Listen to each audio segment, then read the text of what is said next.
Good morning everyone. दोस्तों आज है जून 23 2022 और हम लोग करने वाले हैं द हिंदू न्यूज़पेपर के एनालिसिस। मेरा नाम है सितेंद्र चौधरी और फिर से आज हम लोग कुछ टॉपिक्स करने वाले हैं। तो कौन कौन से टॉपिक करने वाले हैं एक बार ब्रीफली देख लेते हैं। तो अर्थक्वेक आया है अफगानिस्तान के अंदर, बहुत ही ज्यादा खतरनाक वाला, जिसमें 1000 प्लस लोग मारे जा चुके हैं। तो थोड़ा सा अर्थक्वेक के बारे में हम लोग बात करेंगे ज्योग्राफी के पर्सपेक्टिव से। कुछ कोरल रीफ के बारे में बात करेंगे जिनकी नई डिस्कवरी की गई है। डांसिंग डियर के बारे में बात करेंगे जो कि केबू लामझाओ जो हमारा नेशनल पार्क है उसके बारे में थोड़ा सा बात करेंगे।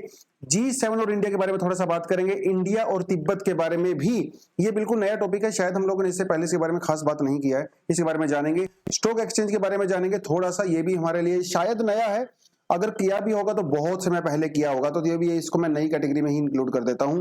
Role of caste and the economic transformation, ये आज का बहुत ही बढ़िया एक एडिटोरियल सेक्शन आया हुआ है और जहां से हम लोग मेंस के लिए एक आंसर भी लिखेंगे, ठीक है। उसके अलावा कुछ एमसीक्यूज हमारे सामने हैं और एक टॉपिक मैंने आज इंडियन एक्सप्रेस का इंक्लूड किया है। बहुत खास इंपॉर्टेंट तो नहीं है लेकिन एक दो पॉइंट आपको मैं यहाँ पे बता सकता हूं। हालांकि जो हम लोगों ने एमसीक्यूज इंक्लूड किया है वो आपके सामने है। देखिए लास्ट एनालिसिस में परसों यानी कि हम लोगों ने दो क्वेश्चन आपके यहाँ पे डाले थे, दोनों क्वेश्चन का आंसर आपके सामने है। Which one of the following represent the fall in the prices. तो देखिए जब राइज इन द प्राइस होता है तो इसे हम लोग क्या बोलते हैं, इन्फ्लेशन बोलते हैं। उसके अलावा दो हमारे पास और टर्म होती है, एक का मतलब होता है डिसइंफ्लेशन, एक का मतलब होता है डीफ्लेशन। इन दोनों में क्या फर्क होता है ये थोड़ा आपको देखना पड़ेगा। देखिए जैसे मान लो, आप मान के चलिए कि जो प्राइस राइज है वो कैसे हो रहा है, वो 2%, 4%, 8%, 15% इस तरह से हो रहा है। सो दिस इज इन्फ्लेशन, है ना, लगातार आपका प्राइस राइज हो रहा है। लेकिन मान लो इसकी जो रेट है वो अचानक से कम हो जाती है या धीरे धीरे कम हो जाती है, 1%, 1.5%, 2%, 2.5%। देखो इसका मतलब प्राइस तो अभी भी राइज हो रहा है लेकिन उसकी जो रेट है ना प्राइस राइज की, वो थोड़ी सी कम हो गई है, ठीक है। प्राइस राइज हो रहा है लेकिन उसकी जो दर है, जो रेट है, वो थोड़ी सी स्लो हो गई है। इसे बोलते हैं डिसइंफ्लेशन, ठीक है। लेकिन जब प्राइस एक्चुअली में फॉल हो जाता है उसे बोलते हैं डीफ्लेशन। तो disinflation actually is the opposite of inflation. Disinflation is not the opposite of inflation. Disinflation का मतलब सिर्फ ये होता है कि प्राइस तो अभी राइज हो रहे हैं लेकिन वो धीरे धीरे हो रहे हैं, पहले फास्ट हो रहे थे, ठीक है। तो इसके लिए इसका आंसर हो जाता है only 3। Which of the following can be used as a bio fertilizer. तो तीनों इसके अंदर इंक्लूड हो सकते हैं। आप थोड़ा सा एक्सप्लेनेशन को यहाँ पे देख सकते हैं। आज के दो क्वेश्चन मैंने इंक्लूड किए हैं तो आर्ट एंड कल्चर से हैं, तो अभी एक हफ्ते तक हम लोग सिर्फ आर्ट एंड कल्चर ही करने वाले हैं। तो आप यहाँ पे देखिए क्वेश्चन आसान है, कुछ क्वेश्चन आसान रहेंगे, कुछ क्वेश्चन जो है थोड़ा सा डिफिकल्ट रहेंगे। आर्ट एंड कल्चर के लिए हमारे पास कई सारे सोर्स हो सकते हैं। हमारे पास एनसीईआरटी बहुत बढ़िया सोर्स है, उसके अलावा नितिन सिंघानिया की जो बुक आती है वो हमारे पास एक सोर्स है। कुछ लोग सीसीआरटी के नोट्स भी पढ़ते हैं, तो अगर आपका मन करे वो भी पढ़ सकते हो। और नितिन सिंघानिया तो है ऑफ कोर्स हमारे पास है ही, या फिर स्पेक्ट्रम के नोट्स भी पढ़ सकते हो। देखिए मतलब ये नहीं है कि सारे के सारे नोट्स को एक साथ पढ़ो, ठीक है। एनसीईआरटी बेसिक सोर्स रखो अपना, उसके अलावा आप इनमें से कुछ भी पढ़ सकते हो। सीसीआरटी पढ़िए, नितिन सिंघानिया पढ़िए, स्पेक्ट्रम पढ़िए, लेकिन एक को पढ़िए, बार बार उसको रिवाइज करते रहिए, ठीक है। ऐसे दिल छोटा नहीं करना है, यार मेरा रूममेट तो स्पेक्ट्रम पढ़ रहा है, मैं नितिन सिंघानिया पढ़ रहा हूँ, वो पता नहीं क्या मेरे से एक्स्ट्रा पढ़ लेगा। मोस्टली 99.9 इन्फॉर्मेशन जो है वो एकदम से ओवरलैप होती है, रिपीटेड होती है, तो चिंता करने की जरूरत नहीं है। तो आज का जो पहला क्वेश्चन है वो है दोस्तों the Nagara, the Dravida and the Vesara. ये क्या है, लगातार आपको सुनने को मिलेगा जब आर्ट एंड कल्चर में पढ़ोगे, स्पेशली आप आर्किटेक्चर पढ़ोगे, तो इसका आंसर जो है मुझे कमेंट सेक्शन में नीचे चाहिए। कल मैं नाम भी अनाउंस करूंगा स्टूडेंट्स के जो कि बिल्कुल करेक्ट आंसर यहां पे देंगे विद गुड एक्सप्लेनेशन, ठीक है। How do you distinguish, distinguish मतलब फर्क करना, between Kuchipudi and the Bharatanatyam dance. तो ये भैया क्लासिकल डांसेस जो आप पढ़ते हो हमारे आर्ट एंड कल्चर में, डांसेस ऑफ इंडिया, वहां से आपका ये जो सवाल पूछा गया है, आंसर आपके सामने है, बस आपको फाइंड आउट करना है इसमें से सही आंसर कौन सा है, ठीक है जी। चलिए आगे बढ़ते हैं सीधा, लेकिन थोड़ा सा आगे बढ़ने से पहले छोटी सी अनाउंसमेंट करना चाहूंगा कि अभी हम लोग 3 जुलाई से अपना सेकंड बैच लॉन्च करने वाले हैं फाउंडेशन कोर्स में। जो भी बच्चे इंटरेस्टेड हैं, ठीक है, जाइए और उसको जरूर ज्वाइन कीजिए। इसका कहां क्या करना है आपको, ये व्हाट्सएप नंबर आपको दिया हुआ है, पूरा इंफॉर्मेशन आपको यहां से मिल जाएगा। उसके अलावा ये जो फॉर्म आपको डिस्क्रिप्शन बॉक्स में मिल जाएगा, इसको जाके भी आप फिल कर सकते हो। लेकिन इस बात की मैं पर्सनल आपको गारंटी दे सकता हूं कि किसी भी तरह की कोई भी कमी आपको यहां पे नहीं रहने वाली है। डेली क्विज होता है, वीकली क्विज होता है, वीकली करंट अफेयर की क्लासेस आपकी होती हैं, हर फोर्टनाइटली सेक्शन टेस्ट होते हैं, मॉक टेस्ट होते हैं, प्रीलिम्स मेंस टेस्ट सीरीज और इवन मेंटरशिप, सब कुछ यहाँ पे बहुत जबरदस्त तरीके से यहाँ पे हम लोगों ने इंक्लूड किया है, तो जल्दी जाइए कोर्स को ज्वाइन करिए। चलिए बढ़ते हैं पहले टॉपिक के ऊपर। तो पहला टॉपिक हमारा देखिए, ये जो है ना, ये पुराने वाला इंक्लूड हो गया, तो इसको आप इग्नोर कर सकते हो। योगा डे वाले दिन हम लोगों ने इसको किया था। अर्थक्वेक किल्स ओवर 1000 इन ईस्ट अफगानिस्तान। तो ईस्ट अफगानिस्तान के अंदर जो है अर्थक्वेक आया है, जिसकी वजह से वहां पे 1000 से भी ज्यादा लोग मारे जा चुके हैं, जो कि एक बहुत ही अनफॉर्चुनेट सा इंसिडेंट यहाँ पे हुआ है। देखिए अफगानिस्तान के अंदर जो है वो लगातार इस तरह के अर्थक्वेक आते रहते हैं, कोई पहली बार नहीं है, क्योंकि जो हिंदू कुश की पहाड़ियां हैं अफगानिस्तान के अंदर, वो काफी ज्यादा अर्थक्वेक प्रोन रहती हैं। तो ये तो सिर्फ एक आप एग्जांपल के तौर पे इसको दे सकते हो। यहाँ पे लोकेशन इन्होंने मेंशन की हुई है, जिसका हमारे लिए कोई मतलब नहीं है। हाँ, अर्थक्वेक को एज अ पर्सपेक्टिव, ज्योग्राफी के पर्सपेक्टिव से जो है हम थोड़ा सा देख सकते हैं। देखिए होता क्या है ना, अर्थक्वेक का मतलब क्या होता है? अर्थक्वेक का सिंपल सा मीनिंग होता है शेकिंग ऑफ अर्थ, है ना। कोई ज्यादा इसमें तामझाम लगाना नहीं है, शेकिंग ऑफ अर्थ। हाँ, अब सवाल ये उठता है कि शेकिंग होता किस वजह से? शेकिंग होता है एनर्जी की वजह से। एनर्जी बर्स्ट होता है, एनर्जी रिलीज होती है, तब शेकिंग होता है। और ये एनर्जी रिलीज कैसे होती है? क्योंकि हमारी अर्थ के नीचे जो है प्लेट्स के अंदर कुछ एक्टिविटी होती रहती है। तो जैसे हमारी एक प्लेट ये है, दूसरी प्लेट ये है, तो इसके पीछे फोल्ड आ जाता है, फोल्ड, ठीक है। तो ये जो प्लेट्स है ना, वो अपोजिट डायरेक्शन में चलना स्टार्ट हो जाती हैं।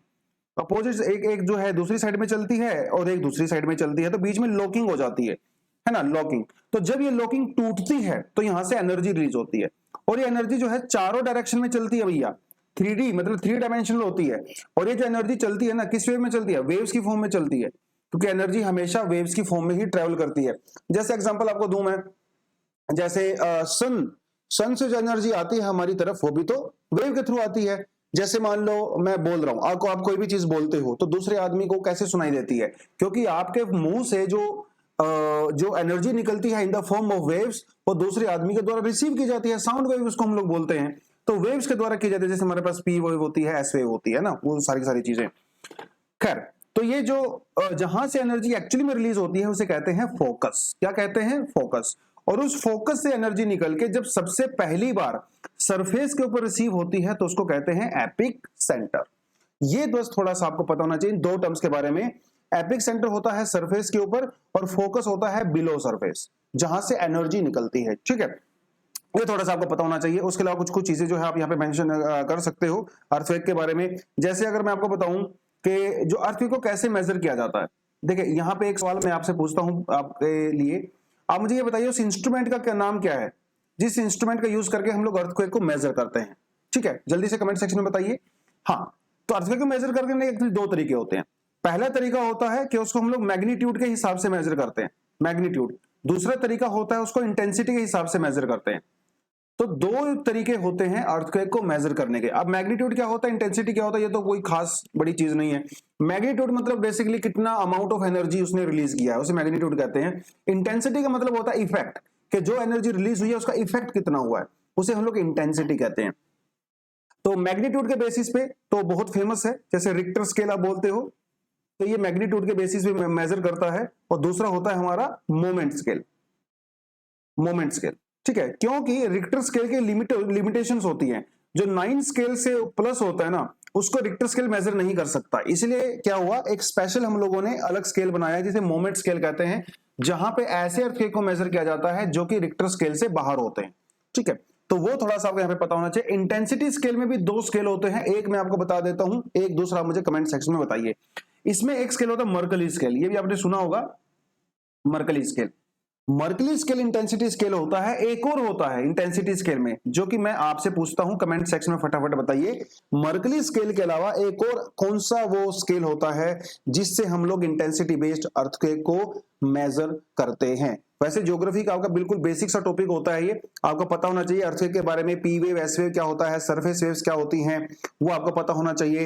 अर्थक्वेक का क्या रोल होता है हमारे इंटीरियर ऑफ अर्थ को मेजर करने के लिए, वो सब चीजें आपको पता होनी चाहिए। शैडो जोन वगैरह क्या होता है वो थोड़ा बहुत, ठीक है। तो आपके एग्जाम के पर्सपेक्टिव से काफी इंपॉर्टेंट टॉपिक हो जाता है।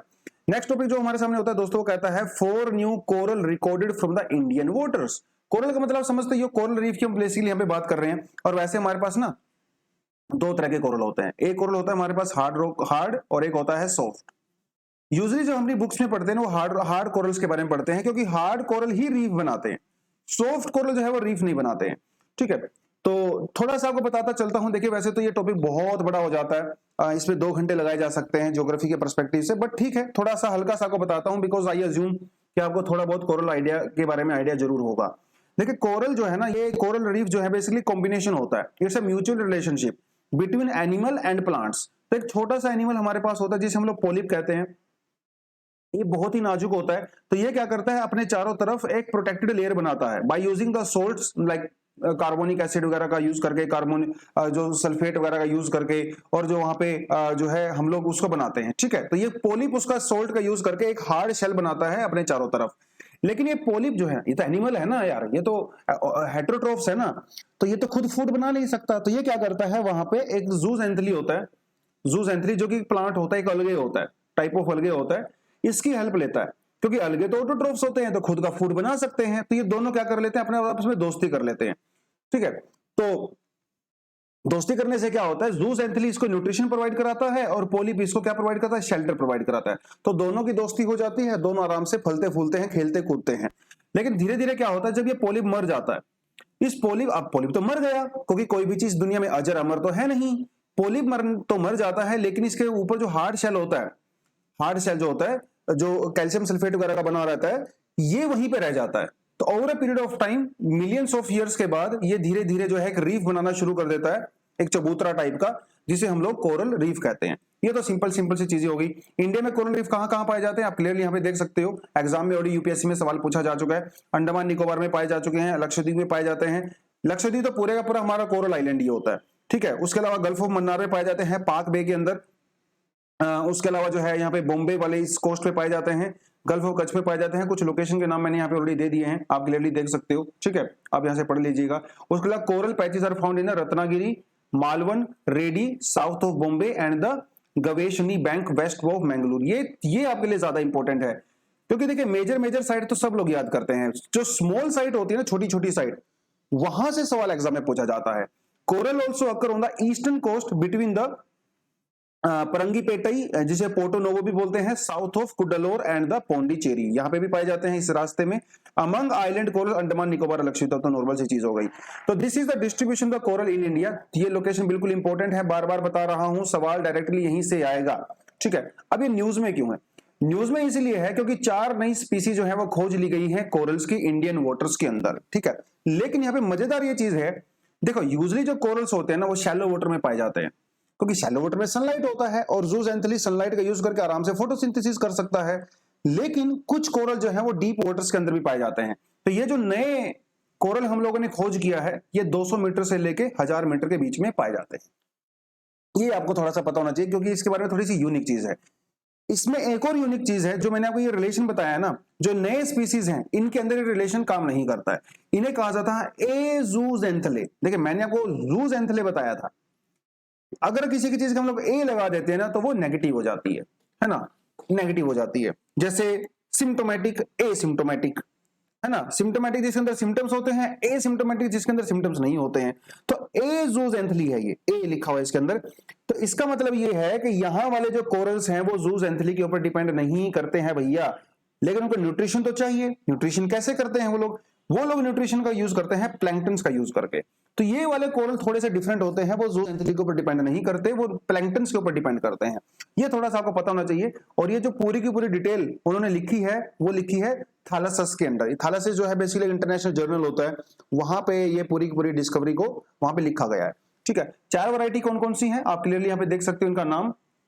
देखिए मुझे नहीं लगता ये नाम एग्जाम में आपसे पूछेंगे, क्योंकि बहुत ही ज्यादा कॉम्प्लिकेटेड से नाम है, ठीक है। हाँ, लेकिन आपको पता होना चाहिए कि जो नए वाली जो वैरायटी है इंडिया में अभी जो पाई गई है, वो काफी यूनिक है, क्योंकि इससे पहले इंडिया के अंदर वो नहीं देखी गई थी। हाँ, ऑस्ट्रेलिया, फिलीपींस वगैरह के अंदर ऑलरेडी उसको हम लोगों ने डिस्कवर किया हुआ था, इंडिया में पहली बार मिला है, ठीक है। तो ये कुछ चीजें हैं, थोड़ा सा आपको पता होना चाहिए कोरल्स के बारे में।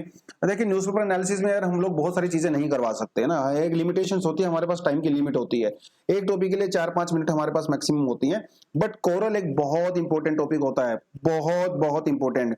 कोरल कैसे काम करते हैं, कैसे बनते हैं, कितने टाइप ऑफ कोरल होते हैं, हार्ड कोरल, सॉफ्ट कोरल, उसके अलावा fringing reef, barrier reef, atolls, वो सब आपको पता होना चाहिए। कोरल ब्लीचिंग एक बहुत इंपॉर्टेंट टॉपिक है, उसके रीजंस क्या होते हैं, कोरल के ग्रोथ के लिए कौन कौन से फैक्टर्स रिस्पॉन्सिबल होते हैं, ठीक है, क्लाइमेट चेंजेस का क्या लेना देना है, एसिडिसिटीज का क्या लेना देना है, इंडियन जो है पर्सपेक्टिव में कैसे आप उसको कर सकते हो, बायो रोक टेक्नोलॉजी क्या होती है, ठीक है, ये सब चीजें आपको कोरल के बारे में पता होना चाहिए। आपका मेरे ख्याल से टोटल अगर आप टॉपिक पढ़ने लगोगे ना, कम से कम 2 घंटे से ज्यादा नहीं लेगा। लेकिन एक बात मान के चलिए, अगर आपने 2-3 घंटे इस टॉपिक को दे दिए तो प्रीलिम्स और मेंस के हिसाब से बहुत बढ़िया टॉपिक आपका कवर हो जाता है। ठीक है, तो मेरी रिकमेंडेशन है इसको आप सेपरेटली जाके पढ़ सकते हो। नेक्स्ट हमारे पास दोस्तों जो टॉपिक आता है वो आता है protest against the move to shift proposed heritage park in Manipur. तो मणिपुर में क्या है ना, एक बहुत ही इंपॉर्टेंट लेक है जिसे हम लोग कहते हैं केबू लामझाओ, और केबू लामझाओ एक्चुअली नेशनल पार्क भी है। ठीक है, रामसर साइड तो है ही, केबू लामझाओ एक नेशनल पार्क भी है। तो यहाँ पे क्या है ना, एक यहाँ पे हेरिटेज पार्क बना हुआ है, तो सरकार चाहती है कि उस हेरिटेज पार्क को यहाँ से शिफ्ट करके दूसरी जगह पे लेके जाए। अच्छा, ये तो थोड़ी बहुत चीजें आपको नॉर्मली पता चल ही जाती हैं आपके जीएस पेपर 3 में एनवायरमेंट इकोलॉजी से। एक चीज आपको मैं केबू लामझाओ के बारे में बताता हूं जो काफी यूनिक है। जब हम लोग आजाद हिंद की फौज की बात करते हैं, तो आजाद हिंद फौज जो कि सुभाष चंद्र बोस जी के नेतृत्व में जब अटैक किया गया था नॉर्थ ईस्ट इंडिया के ऊपर, तो एक्चुअली आजाद हिंद फौज ने सबसे पहली बार जो इंडिया का झंडा यानी कि फ्लैग जो फहराया था वो यहीं पे फहराया था कि इस लोकटक लेक के ऊपर, लोकटक लेक जहां पे केबू लामझाओ नेशनल पार्क हमारा है। ये इंपॉर्टेंट न्यूज है, ये आपको पता होना चाहिए अपने एग्जाम के पर्सपेक्टिव से। अब बात ये है कि जो लोकटक लेक है, जैसा आप ये देख सकते हैं लोकटक लेक है, यहां पे इस तरह के फ्लोटिंग आइलैंड्स हैं। ठीक है, कि लोकटक लेक के अंदर में जो है इस तरह के फ्लोटिंग छोटे छोटे आइलैंड पाए जाते हैं जिसे हम लोग खुनबी कहते हैं, फुंडीज भी कहते हैं। ठीक है, तो ये फ्लोटिंग होते हैं और दुनिया में अपने टाइप का ये पहला ही है।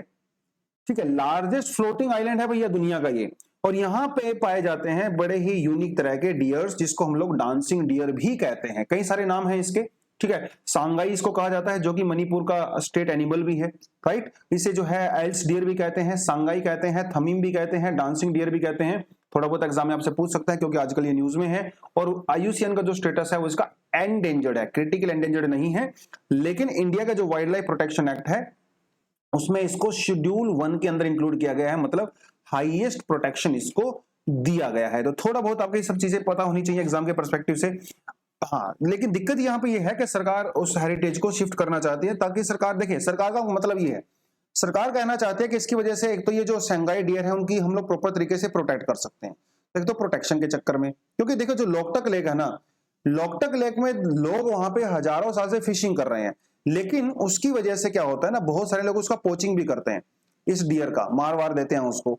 तो एक तो सरकार चाहती है उसको प्रोटेक्ट किया जाए, दूसरा सरकार चाहती है कि अगर हेरिटेज साइट को हम लोग दूसरी जगह पे शिफ्ट करेंगे तो उससे जो है टूरिज्म भी बढ़ेगा, तो वहां के लोगों की इनकम भी बढ़ेगी। लेकिन ऐसा हो नहीं रहा है भैया, तो लोग जो है सड़कों पे आ गए हैं, लोग वहां पे प्रोटेस्ट कर रहे हैं और वो चाहते हैं कि सरकार उसको इस तरह से शिफ्ट ना करे और उसको वहीं पे रहने दे। ये पूरे का पूरा मामला यहाँ पे बनता है। बाकी छोटी छोटी चीजें मैंने आपको ऑलरेडी यहाँ पे बता दिया है। ठीक है जी, तो केबू लामझाओ नेशनल पार्क के बारे में कुछ चीजें आपको 40 स्क्वायर किलोमीटर का एंड ऑल दैट, वो सारी चीजें करके हैं। ठीक है, इसको जो है वर्ल्ड हेरिटेज साइट भी है वैसे, अगर आपको ये भी पता होना चाहिए। ठीक है, तो कुछ कुछ चीजें हैं।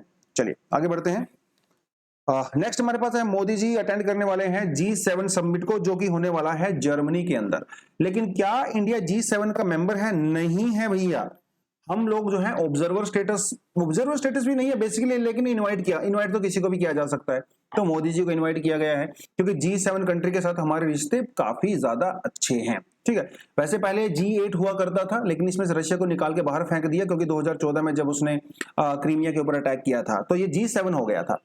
तो G7 के बारे में थोड़ा सा आपको पता होना चाहिए। ठीक है, एक इंटर गवर्नमेंटल ऑर्गेनाइजेशन है, ये कोई एनजीओ नहीं है। ठीक है, 1975 में इसको एस्टेब्लिश किया गया था। हर साल इसकी जो है मीटिंग की जाती है। ठीक है, और कॉमन इंटरेस्ट होते हैं इसके, जैसे international security, energy, governance etcetera, economy, वो सब रहता है। G7 के अंदर दुनिया की सबसे एडवांस्ड और सबसे डेवलप्ड कंट्री इंक्लूड की गई हैं, जैसे UK, Canada, France, Germany, Italy, Japan और यूएसए। ये है G7 कंट्रीज। ठीक है, सबके साथ इंडिया के अच्छे रिलेशन है, सबके साथ। खासकर अगर आप बात करें फ्रांस के साथ हमारे डिफेंस रिलेशन बहुत अच्छे हैं, जापान के साथ तो खैर है ही, क्वाड का मेंबर है, यूएस भी जो है क्वाड का मेंबर है। ध्यान रखो यहाँ पे ऑस्ट्रेलिया नहीं है। ठीक है, ऑस्ट्रेलिया नहीं है यहाँ पे। ठीक है, तो इंडिया जो है वो G7 का G7 does not have a formal constitution और अ फिक्स्ड हेडक्वार्टर। ये भी थोड़ा इंपॉर्टेंट न्यूज है। The decision taken by the leaders during annual summit are non binding. ये बस अरे जैसे यार दोस्त होते हैं ना, मिलके बैठ के बात कर लेते हैं किसी मुद्दे पे, क्योंकि इन सबका कंसर्न एक ही है। और आज के समय में कंसर्न क्या है? सबसे बड़ा कंसर्न है चाइना और रशिया। क्योंकि इन दोनों ने जो है दुनिया भर की नाक में दम कर रखा है। अभी तक क्या हो रहा था, दुनिया भर में जो भी वर्ल्ड ऑर्डर डिसाइड किया जाता था वो G7 कंट्री के द्वारा डिसाइड किया जाता था भैया, खासकर सेकंड वर्ल्ड वॉर के बाद। तो इनमें जो लीडर था वो यूएसए था, बाकी इसके जो है यार मित्र थे। लेकिन अभी इनकी जो हेजमनी है, इनका जो दबदबा है, उसको भैया क्वेश्चन मार्क किया जा रहा है, मतलब उसके ऊपर उसको थ्रेट है because of the rise of China. और ये बात जो है इन लोगों से डाइजेस्ट हो नहीं रही है ना। क्योंकि अभी तक देखो आप, सेकंड वर्ल्ड वॉर का कितना समय हो गया, तब से लेके आज तक इन्हीं का दबदबा रहा है। कुछ भी दुनिया में होता है तो इनकी मर्जी से होता है, लेकिन अभी भैया इनके गले से उतर नहीं रही है बात कि चाइना, इंडिया, रशिया ये कैसे जो है यहाँ पे राइज कर सकते हैं। तो थोड़ा बहुत छटपटा रहे हैं। लेट्स सी क्या होता है यहाँ पे, आगे फ्यूचर में जाते हैं हम लोग तब। तो ठीक है जी, चलिए आगे बढ़ते हैं। नेक्स्ट हमारे पास आता है दोस्तों, goal is preserve for the Tibetan culture note the independence. ये किसने कहा है? दलाई लामा जी ने कहा है, क्योंकि ये तिब्बत के जो गवर्नमेंट इन एग्जाइल है उसके लीडर हैं। अच्छा, दलाई लामा सिर्फ स्पिरिचुअल लीडर नहीं है, ध्यान रखना, ये पॉलिटिकल लीडर भी है बेसिकली। जो गवर्नमेंट इन एग्जाइल है तिब्बत की, ये उसके सुप्रीम लीडर हैं। ठीक है, तो इनका कहना है कि भैया हमारा पर्पज ये नहीं है कि हम लोग तिब्बत को आजाद करवाएंगे, नहीं, वो हमारा पर्पज नहीं है। हमारा पर्पज है कि उसके कल्चर को प्रोटेक्ट करना है, क्योंकि चाइना लगातार वहां के कल्चर को खत्म करने पे तुला हुआ है, आज से नहीं भैया, 1950 से। ठीक है, तो वो थोड़ा सा आपको यहाँ पे देखना पड़ेगा। तो इसी आर्टिकल के बहाने थोड़ा सा मुझे लगा आपको हल्का सा मैं बैकग्राउंड भी करवा देता हूँ तिब्बत वाला। तो तिब्बत देखिए पहले एक ऑटोनोमस ने एक आप ये समझ लीजिए इंडिपेंडेंट रीजन हुआ करता था।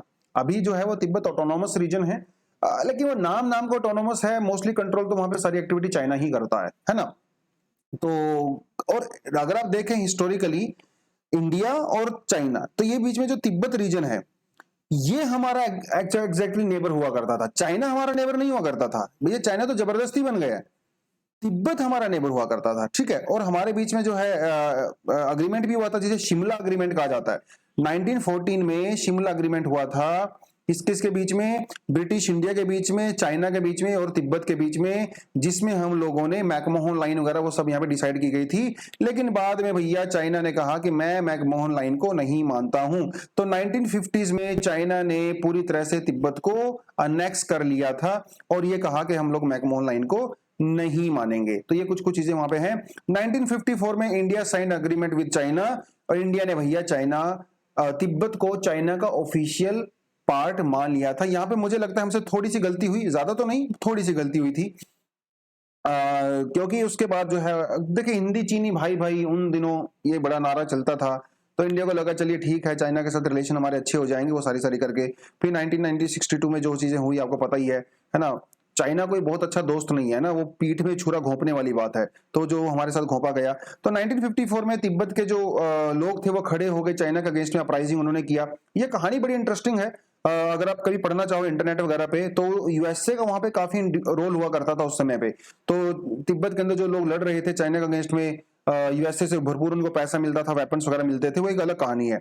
तो 1959 में वो सब चीजें हुई, तो जब चाइना ने वहां पे हंगामा करना शुरू किया, लोगों को मारना काटना शुरू किया, तो दलाई लामा जो है अपने बहुत सारे फॉलोवर्स के साथ वो इंडिया में आ गए थे 1959 के अंदर। ठीक है, तो ये कुछ चीजें हैं, थोड़ा आपको पता होना चाहिए। हाँ, लेकिन तिब्बत को लेकर अभी तक हमारी पॉलिसी यही रही है कि that India actually accepts Tibet as a integral part of China. लेकिन मोदी जी ने थोड़ा बहुत वैसे हमारे जो प्राइम मिनिस्टर वगैरह हैं वो कभी बयान नहीं देते हैं दलाई लामा के बारे में, लेकिन अभी जो है मोदी जी ने थोड़े समय पहले दलाई लामा जी को मिले भी थे, उनसे उनको जो है बर्थडे विशेष भी की थी, जिसकी वजह से लग रहा है कि थोड़ा सा इंडिया के जो है सिनेरियो यहाँ पे चेंज आ रहा है। अगर हम लोग बाउंड्री की बात करें तो इंडिया चाइना के बीच की बाउंड्री जो है वो 3 कैटेगरी में डिवाइड की जा सकती है, वेस्टर्न सेक्टर, सेंट्रल सेक्टर और ईस्टर्न सेक्टर। थोड़ा बहुत आप इसके बारे में पढ़ना है तो डेफिनेटली आप यहाँ पे जाके डॉक्यूमेंट से पढ़ सकते हो आप, और डॉक्यूमेंट आपको डाउनलोड नीचे मिल ही जाएगा, डिस्क्रिप्शन बॉक्स में उसका लिंक आपको दे दिया गया है। ठीक है, आगे बढ़ते हैं। No option but to raise the rates, RBI जो है पात्रा जी ने कहा है। ये किस रेट की बात कर रहा है? इंटरेस्ट रेट की बात कर रहा है, क्योंकि जब इंटरेस्ट रेट हाई होते हैं आप ये समझ लीजिए मार्केट में मनी सप्लाई कम हो जाती है। ठीक है, तो मनी सप्लाई कम क्यों कर रहे हैं? क्योंकि हम लोगों को इन्फ्लेशन कंट्रोल करना है। अब समझ रहे हो कि सर मनी सप्लाई का इन्फ्लेशन से क्या मतलब लेना देना हुआ, है ना? होता है भैया, जब मनी सप्लाई ज्यादा होती है तो लोगों के पास रोकड़ा ज्यादा आ जाता है, और जब लोगों के पास रोकड़ा ज्यादा होता है तो डिमांड ज्यादा करते हैं। आप ज्यादा मिल्क कंज्यूम करते हो, अंडे खाते हो, फैमिली के साथ मूवी देखने जाते हो, कार लोन लेते हो, होम लोन लेते हो, तो डिमांड बढ़ गई ना मार्केट में। और जब डिमांड बढ़ती है तो भैया प्राइस भी बढ़ता है, सीधी सी बात है, जिसका डिमांड बढ़ेगा उसका प्राइस भी बढ़ेगा, और जब प्राइस बढ़ता है तो उसे हम लोग इन्फ्लेशन कहते हैं। तो इसीलिए आरबीआई ने इंटरेस्ट रेट को हाइक किया है ताकि डिमांड को कंट्रोल किया जा सके, ठीक है, मनी सप्लाई को कम किया जा सके। ये कुछ चीजें यहाँ पे हैं जो आप देख सकते हो, और सिर्फ इंडिया में नहीं, यूएसए में, यूरोपियन कंट्री में भी यही चीजें चल रही हैं इस समय। रूपी टचेज न्यू लो एट 78 पॉइंट, भैया रूपी गिरने का, उठने का नाम ही नहीं ले रहा है, लगातार गिरता चला जा रहा है। तो देखिए 78.32 पे पहुंच चुका है। और रुपये गिरने का जो सबसे बड़ा नुकसान होता है वो ये होता है कि जो इंपोर्ट महंगा हो जाता है। देखिए चाइना जैसी कंट्री की करेंसी अगर डाउन होती है तो चाइना का बहुत बेनिफिट होता है, क्योंकि चाइना एक्सपोर्टिंग कंट्री है, ठीक है। और जब आपकी लोकल करेंसी कम होती है, डाउन चली जाती है, तो आपका एक्सपोर्ट इंक्रीज होता है, ठीक है, क्योंकि आपका सामान जो है वो इंटरनेशनल मार्केट में सस्ता हो जाता है। लेकिन इंडिया को इससे कोई ज्यादा बेनिफिट नहीं होता, क्योंकि हम लोग ज्यादा चीज एक्सपोर्ट करते ही नहीं, गिनी चुनी चीज एक्सपोर्ट करते हैं, इंपोर्ट ज्यादा करते हैं, खासकर गोल्ड और क्रूड ऑयल भैया, और इस दोनों के लिए हम लोगों को महंगा हो जाता है। तो ये तो कुछ चीजें हो गई। और स्टॉक मार्केट भैया लगातार डाउन जा रहा है, ठीक है। स्टॉक मार्केट के बारे में थोड़ा सा मैंने आपको यहाँ पे लिख के बताया, जैसे हम लोग जो है नेशनल स्टॉक एक्सचेंज की बात करते हैं, बॉम्बे स्टॉक एक्सचेंज की बात करते हैं, तो बेसिकली है क्या ये स्टॉक एक्सचेंज? स्टॉक एक्सचेंज भैया कुछ नहीं होता, ये एक प्लेटफॉर्म होता है, जिस प्लेटफॉर्म के ऊपर कंपनीज वगैरह अपने आपको रजिस्टर कर सकती हैं, उनको मार्केट से पैसा उठाना है तो उठा सकती हैं, बोरो कर सकती हैं। बेसिकली कैपिटल मार्केट का पार्ट होता है, जिसमें लॉन्ग टर्म पैसा जो है वो एक्सचेंज हो सकता है between investors and the companies. ये होता है सिर्फ स्टॉक मार्केट। तो थोड़ा सा देखे, ये थोड़ा मैंने आपको जानकारी दे दिया स्टॉक मार्केट क्या होता है। जैसे मान लो रिलायंस है, ठीक है, रिलायंस को जो है कुछ पैसा अरेंज करना है, तो वो कैसा पैसा अरेंज कर सकती है? स्टॉक मार्केट के अंदर जो है नए शेयर्स को जो है रिलीज कर सकती है, जो आपके जैसे मेरे जैसे लोग जो इन्वेस्टर्स होते हैं उन शेयर को परचेज कर सकते हैं और रिलायंस को पैसा दे सकते हैं। तो बेसिकली पैसा का जुगाड़ करने का तरीका होता है स्टॉक एक्सचेंज, ठीक है। इंडिया में दो सबसे इंपॉर्टेंट स्टॉक एक्सचेंज है, बॉम्बे स्टॉक एक्सचेंज और नेशनल स्टॉक एक्सचेंज, ठीक है। नेशनल स्टॉक एक्सचेंज जो है 1992 में इसको इनकॉर्पोरेट किया गया था, 1993 में पूरा वर्किंग इसने शुरू कर दिया था। और भैया नेशनल स्टॉक एक्सचेंज इंडिया में पहला फुल्ली कंप्यूटराइज्ड स्टॉक एक्सचेंज है, ठीक है। जैसे हमारे पास सीकेई होता है, डब्ल्यूपीआई होता है, जो कि इन्फ्लेशन को मेजर करने का इंडेक्स होता है, उसी तरह से स्टॉक मार्केट की परफॉर्मेंस को मेजर करने के लिए भी हमारे पास इंडेक्स होते हैं। जैसे बॉम्बे स्टॉक एक्सचेंज का जो एक्सचेंज इंडेक्स होता है उसे सेंसेक्स कहते हैं, और जो नेशनल स्टॉक एक्सचेंज को होता है निफ्टी 50 कहते हैं, बहुत बार सुना होगा आपने निफ्टी 50। तो जैसे सीपीआई के अंदर हम लोग कुछ गुड्स को लेते हैं, सर्विसेज को लेते हैं, उनके प्राइस को मेजर करते हैं, उसी तरह से हम लोग सेंसेक्स और निफ्टी के अंदर भी कुछ कंपनीज के शेयर को कंसिडर करते हैं। तो सेंसेक्स के अंदर जो टॉप 30 कंट्री होते हैं, जो कंट्री कह रहा हूं सॉरी कंपनी, जो टॉप 30 कंपनी होते हैं उनकी परफॉर्मेंस को चेक किया जाता है। निफ्टी 50 के अंदर जो है टॉप 50 कंपनीज के शेयर्स को मेजर किया जाता है, उसके हिसाब से डिसाइड किया जाता है कि भैया स्टॉक मार्केट जो है वो डाउन जा रहा है या इंक्रीज हो रहा है। बस वो थोड़ा सा आपको स्टॉक मार्केट के बारे में इतना बताना था। हाँ, कमेंट सेक्शन में मुझे आप ये बताओगे कि भैया स्टॉक मार्केट को जो है, मतलब जो हमारी कैपिटल मार्केट है, इसे रेगुलेट कौन करता है? सेबी रेगुलेट करता है, आरबीआई रेगुलेट करता है, दोनों रेगुलेट करते हैं, या फिर गवर्नमेंट रेगुलेट करती है? कमेंट सेक्शन में फटाफट मुझे बताओ, ठीक है। आसान, इससे आसान क्वेश्चन मुझे लगता नहीं बन सकता है, बहुत बहुत आसान क्वेश्चन है, ठीक है जी। आगे बढ़ते हैं दोस्तों। ये एक्चुअली इंडियन एक्सप्रेस से छोटा सा आर्टिकल मैंने उठाया है, heart attack related deaths to in Mumbai, the spike and the why. Basically क्या हुआ, 2020 के बाद से मुंबई में हार्ट अटैक की संख्या इंक्रीज हो गई है। इसके पीछे क्या कारण है, ग्लोबल इसका क्या सिनेरियो है? सारा आर्टिकल आपको पढ़ने की जरूरत नहीं है, लेकिन कुछ कुछ चीजों को मैं बता देता हूं। देखिए ये कहता है could lifestyle change be a factor. तो भैया कोविड-19 तो है ही, कोविड-19 के अलावा और क्या रीजन हो सकते हैं? देखिए इन्होंने ये कहा कि भैया कोविड-19 में कुछ खास चीजें हुई। जैसे पहली चीज तो ये हुई कि लोगों का जो लाइफस्टाइल है वो काफी आइसोलेटेड हो गया, सिडेंटरी हो गया। सिडेंटरी मतलब समझते हो आप? सिडेंटरी का मतलब होता है जैसे वर्क फ्रॉम होम, एक तरह से समझ लीजिए। लोग घर पे ही बैठने लगे, ना ऑफिस जा रहे हैं, ना कम्यूट कर रहे हैं, है ना, चलना फिरना भी नहीं हो रहा है, वो एक ही जगह पे बैठे रहते हैं। तो जिसकी वजह से क्या हुआ, आपका कोलेस्ट्रॉल लेवल इंक्रीज हो गया, आप जो है फैट कंज्यूम करने लगे, खासकर सैचुरेटेड फैट। और जब कोलेस्ट्रॉल फैट वगैरह कंज्यूम करते हो तो आपकी जो आर्टरीज होती हैं वो उनके अंदर जो खून जो है जम जाता है, क्लोट बन जाते हैं, जिसकी वजह से आपको हार्ट अटैक आ जाता है। इस आर्टिकल के अंदर एक ये चीज भी कही गई कि इंडिया के जो लोग होते हैं वो जेनेटिकली ही उनकी जो आर्टरीज होती हैं वो नैरो होती हैं as compared to European people. तो वैसे ही भैया हार्ट अटैक के चांसेस हमें बहुत ज्यादा होते हैं। तो ये कुछ कुछ चीजें इन्होंने यही कही हैं। दूसरी बात इन्होंने जैसे हाइपरटेंशन की बात कही कि कोविड-19 के समय में लोग टेंशन में आ गए, खासकर सेकंड वेव के अंदर, तो वो भी यहाँ पे एक रीजन हो सकता है। ठीक है, डाइट वाइट का इन्होंने यहाँ पे कुछ चीजें बताई हैं, वो भी एक रीजन हो सकता है। शुगर काफी ज्यादा कंज्यूम करने लगे लोग जब घर पे बैठने लगे, तो वो भी कुछ रीजन हो सकता है। तो ये और कोविड-19 की वजह से जो इम्यून सिस्टम जो है हमारा वीक हो गया था, उसकी वजह से भी कुछ रीजन हो सकता है ना। टेस्टिंग वेस्टिंग भी काफी कम हो रही थी। तो ये कुछ कुछ रीजन इन्होंने बेसिक यहाँ पे बताए हैं। जेनेटिक रीजन भी हो सकते हैं डेफिनेटली, है ना। तो वो कुछ कुछ चीजें इन्होंने यहाँ पे बताई हैं। पूरा आर्टिकल पढ़ने की जरूरत नहीं है, बस ये थोड़ी थोड़ी चीजें कि जो है कोविड-19 की वजह से क्या यहाँ पे चीजें हो रही थी। ठीक है जी, चलिए आगे बढ़ते हैं दोस्तों। नेक्स्ट हमारे पास जो है वो है आज का एडिटोरियल सेक्शन। देखिए आप देख सकते हो, the role of caste in the economic transformation. तो इकोनॉमिक ट्रांसफॉर्मेशन मतलब क्या है? इकोनॉमिक डेवलपमेंट, है ना। ट्रांसफॉर्मेशन मतलब ये होता है जब इकोनॉमी एक स्टेज से दूसरे स्टेज के अंदर एंट्री करती है, इसका मतलब होता है ना ट्रांसफॉर्मेशन। तो पहले तो हम लोग अंडर डेवलप्ड कंट्री हुआ करते थे, आज भी हैं, ऐसी बात नहीं है। कुछ सेक्टर इंडिया में ऐसे हैं जो कि काफी अंडर डेवलप्ड हैं। फिर हम लोग डेवलपिंग कंट्री बन गए, तो कुछ सेक्टर इंडिया में डेवलपिंग हैं और कुछ सेक्टर इंडिया में एक्चुअली काफी डेवलप्ड भी हैं। तो इंडिया मिक्सचर है भैया सबका।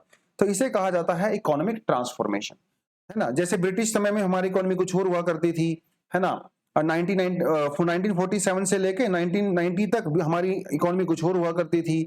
1990 से लेके फिर 2022 तक हमारी इकोनॉमी कुछ और हो गई है। तो इसे कहते हैं इकोनॉमिक ट्रांसफॉर्मेशन। तो इस पहले हमारी इकोनॉमी जो है पूरी तरह से एग्रीकल्चर के ऊपर डिपेंड करती थी, आजकल जो है वो सर्विस सेक्टर के ऊपर डिपेंड करती है। This is economic transformation. तो पहले तो आपको इकोनॉमिक ट्रांसफॉर्मेशन मतलब ही पता होना चाहिए। अब ये तो चलिए ठीक है, आ गया समझ में। इकोनॉमिक ट्रांसफॉर्मेशन कास्ट से कैसे रिलेट कर सकते हैं? कास्ट का यहाँ पे क्या रोल है इकोनॉमिक ट्रांसफॉर्मेशन में? वो कुछ चीजें जो है हम लोग यहाँ से कर सकते हैं। देखिए थोड़ा सा इसको आपको मैं लेके जाता हूँ। हाँ ये रहा, ठीक है। तो देखिए इन्होंने एक चीज कही यहाँ पे, पहली बात कि इंडिया की जो इकोनॉमिक ग्रोथ है उसे कहा जाता है, क्या कहते हैं पता है आपको? उसे कहते हैं जॉबलेस ग्रोथ। तो 1991 के बाद इंडिया में जो ग्रोथ हो रही है उसे जॉबलेस ग्रोथ कहते हैं। मतलब जीडीपी तो भैया हमारी इंक्रीज हो रही है, लेकिन एम्प्लॉयमेंट जनरेट नहीं हो रहा। अब आप बोलोगे सर ऐसा क्यों? देखिए, क्योंकि मोस्टली हमारे जीडीपी के अंदर जो कंट्रीब्यूशन है वो है सर्विस सेक्टर का, और एम्प्लॉयमेंट मिलती है हमें कहां पे? एग्रीकल्चर सेक्टर में और मैन्युफैक्चरिंग सेक्टर में। मैन्युफैक्चरिंग सेक्टर तो हमारा खास ग्रो कर ही नहीं रहा है, और एग्रीकल्चर सेक्टर में जो चीजें हो रही है वो आपको पहले से पता ही है। तो इसीलिए इंडिया की जॉब को कहा जाता है, ग्रोथ को कहा जाता है जॉबलेस ग्रोथ, क्योंकि मैन्युफैक्चरिंग सेक्टर हमारा ग्रो नहीं कर रहा है, सिर्फ सर्विस सेक्टर ग्रो कर रहा है। और सर्विस सेक्टर जो है बहुत ज्यादा एम्प्लॉयमेंट जनरेशन नहीं होता।